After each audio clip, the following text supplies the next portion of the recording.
Welcome back to A Minute with Alan. This will be a little bit more than a minute, but I have a good point. This one's called How I Found Humor. I grew up in Union City, New Jersey, the most densely populated city in the country. I think it still is. About 65,000 people in 1 square mile. It was inner city. We were all poor. We didn't know we were poor. Everybody was the same.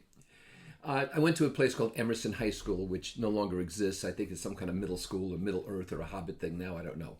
However, I was president of the student council when I was 17, of course. And as president of the student council, I had to lead assemblies once, twice a month. And the whole school would come to the assembly, this big auditorium, balcony, the whole business. And I mean, there were kids sleeping, kids sprawled across seats. This was a tough school. And you didn't complain to the principal. You didn't file a grievance with someone. You know, if somebody was keeping out of your locker and demanded a quarter, you stole a quarter from somebody else and you gave it to them. That's how this worked. Anyway.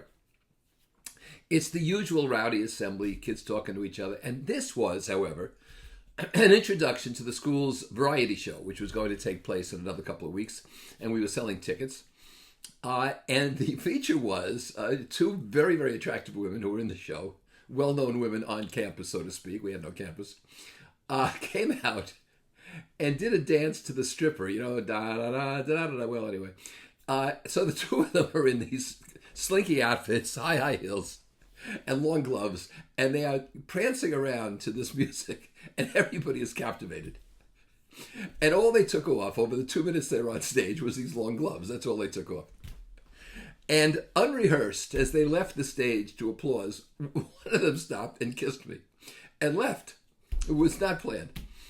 So I turned around and I said to the audience, well, that was very good production. And everybody roared, and I had them.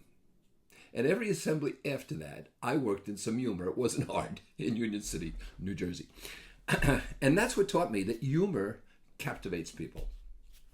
Self-effacing humor. And if you listen to my stories, and I have a lot of stories, 99.9% of them are self-effacing. Occasionally, I involve my wife, and then I run. However, humor is a great equalizer.